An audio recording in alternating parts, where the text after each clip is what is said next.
my wardrobe, everybody, because we ultimately did it.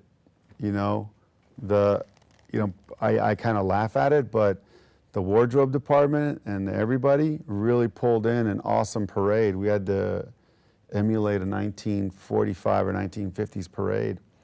And we were borrowing stuff, you know. We were like, can I borrow this? Can I borrow that?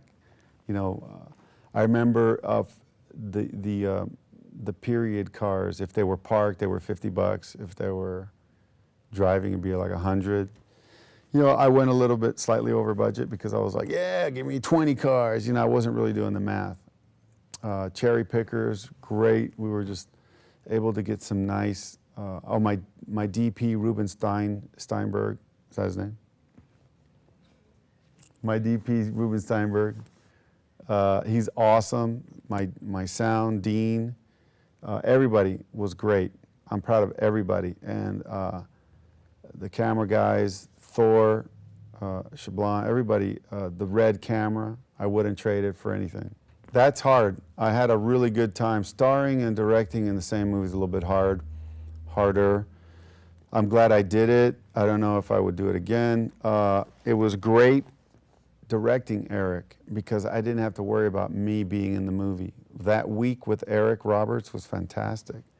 And I love the way he was constantly on my case, like, what do you want me to do now, pal? And I was like, I don't know, just, you're the actor. And he goes, no. What do you want, pal? And I was like, wow, okay. And Eric was like that. I mean, I remember I asked him to cry. I need you to, I hate to be doing result-oriented stuff, but I would like some emotions here. He goes, give me 5 minutes. And he's like, you know.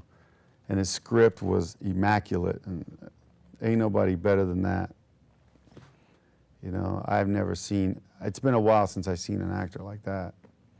And as much as you want to say what you want to say about Eric, that guy is like unbelievably the best professional actor I ever worked with and I've met.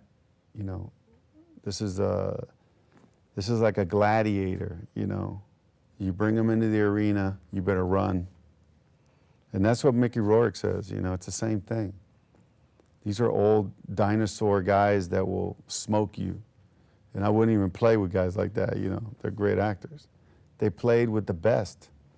So why do you want to play games with actors like that? I wouldn't even audition Eric Roberts. And anybody that auditions Eric Roberts, a fool. And a fool that never read his resume. I loved it because Eric got to meet JR and it was beautiful. And that was in Hiawatha. Shout out to my Hiawathans. JR coming out, spent 2 days and then he had to go, but it was great. I really felt the spiritual energy was there and it was set. No problems, nobody got hurt.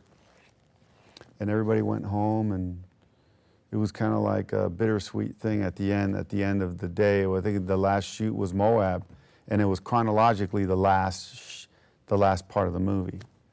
We kind of shot in order. It was kind of cool.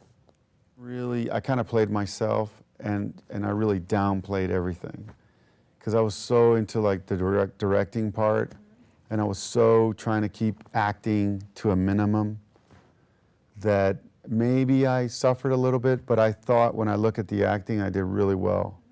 And I didn't go, and I didn't overact and I didn't play it on the top.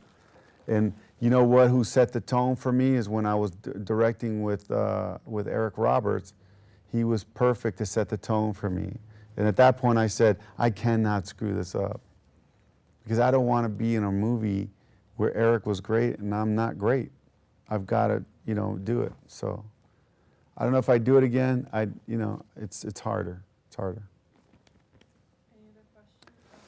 I want to thank all my peoples out there that supports the Wayshower. This is a very interesting time for, and it probably has been for independent filmmakers.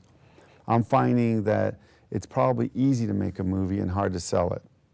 At this state in my life, it's easy to make a movie, hard to sell it. And I'll tell you why. How easy to give away a movie, but hard to truly sell it and make money from it. And you can make money from it. What I'm finding is too many of these contracts and too many of these distributor salespeople ultimately convince you to give it away because their MO story is, oh, well, it's your first time. so what that you get screwed, your movie will play everywhere in the world. That seems to be the MO that everyone gives you. And then you fall for it and you believe it and you do it. I'm not doing it. And I would strongly urge people not to do that.